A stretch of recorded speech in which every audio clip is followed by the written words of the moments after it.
Rat shoe story for kids in Hindi. Bunty चूहा बहुत होशियार था। वह एक जंगल में रहता था। उसने अपना एक छोटा सा घर बना रखा था। जंगल के पास एक घर था, उसमें एक छोटा सा बच्चा रहता था। उस बच्चे के पास लॉग बूट थे, लेकिन वह छोटे हो गए थे। उस लड़के ने वह फेंक दिए। बंटी चूहा, अरे ये जूते तो बहुत अच्छे हैं, मैं इसमें आराम से सो सकता हूँ। बंटी चूहा एक जूते को घसीटकर अपने घर के नीचे ले आता है। दूसरा जूता लाने की उसकी हिम्मत नहीं थी, इसलिए वह उसे ही साफ करके उसमें अच्छे से सोने का बिस्तर बना लेता है। फूलों से उसे सजाता है। बंटी बहुत खुश रहता था। जंगल के और जानवर उसे देखने आते थे। जानवर जब उसको देखते तो बंटी चूहा बहुत नखरे में अपने जूते पर चढ़कर बैठ जाता था। एक दिन नटखट कबूतर बंटी से मिलने आया। नटखट कबूतर, बंटी भाई बहुत सुंदर घर सजाया है और इस जूते ने तो 4 चांद लगा रखे हैं। बंटी चूहा, सुन भाई, नजर मत लगा, मैंने बहुत मुश्किल से इसे सजाया है। तुम जैसों की नजर लगी, यह खराब हो जाएगा। नटखट कबूतर, भाई मैं तो तुम्हें बधाई देने आया था, लेकिन लगता है तुम्हारा घमंड तो 7वें आसमान पर है। बंटी चूहा, मुझे किसी की बधाई की जरूरत नहीं है। मैं जानता हूँ तुम सब मुझसे जलते हो, क्योंकि तुम बाहर सर्दी झेलते हो और मैं इस जूते में घुसकर आराम से सो जाता हूँ। नटखट कबूतर बिना कुछ कहे उड़कर वापस चला जाता है।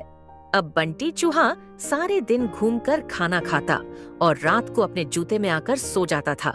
धीरे धीरे जंगल के सभी जानवरों से उसने बात करना बंद कर दिया था। अब उसका कोई दोस्त नहीं था। धीरे धीरे समय बीतने लगा। एक दिन रात के समय जंगल में तेज बारिश होने लगी। इस सब से बेखबर बंटी चूहा अपने जूते में आराम से सो रहा था। उसे बाहर के मौसम का पता नहीं लगा। बारिश का पानी बढ़ने लगा। जूते के तले में एक सुराख था, जिससे पानी जूते में भरने लगा। कुछ ही देर में बहुत सारा पानी जूते में भर गया। तभी बंटी चूहे की नींद खुली, लेकिन तब तक बहुत देर हो चुकी थी। पानी बढ़ता ही जा रहा था। उसे लगा कि वह अब मर जाएगा।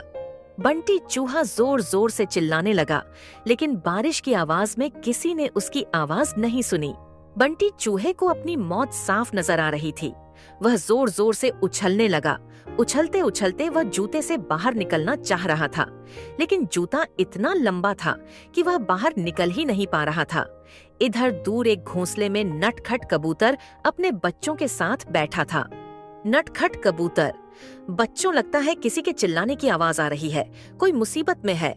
उसने बाहर निकल के देखा कि आवाज उस जूते में से आ रही थी। वह तुरंत समझ गया कि बंटी चूहा जूते में फंस गया है। नटखट कबूतर बिना देर किए किसी तरह उड़कर वहां पहुंच गया। वह जूते के ऊपर बैठ गया। उसने देखा बंटी चूहा डूब रहा है। बंटी चूहा, कबूतर भाई मुझे बचा लो, नहीं तो मैं मर जाऊंगा। नटखट कबूतर, क्यों, तुम्हें तो इस जूते के सिवा किसी की जरूरत नहीं थी। बंटी चूहा, भैया बचा लो, मैं घमंड में आ गया था। यह सुनकर नटखट कबूतर उसे अपनी चोंच से पकड़कर खींचने लगा, लेकिन बंटी चूहे का वजन ज्यादा था। नटखट कबूतर उसका वजन उठा नहीं पा रहा था। नटखट कबूतर, भाई रुको, मैं अभी बाकी जानवरों को बुलाकर लाता हूँ। नटखट कबूतर जंगल में जाता है, लेकिन सभी जानवर बंटी चूहे की मदद के लिए मना कर देते हैं। तभी रास्ते में उसे कालू कौवा मिलता है। वह उसके साथ आ जाता है। दोनों मिलकर बंटी चूहे की एक एक टांग चोंच में दबाकर उड़ जाते हैं और उसे ऊपर बने घर में रख देते हैं। बंटी चूहा अपने किए पर बहुत पछताता है। अगले दिन वह जूते को खींचकर उल्टा कर देता है। उससे उसका पानी निकल जाता है।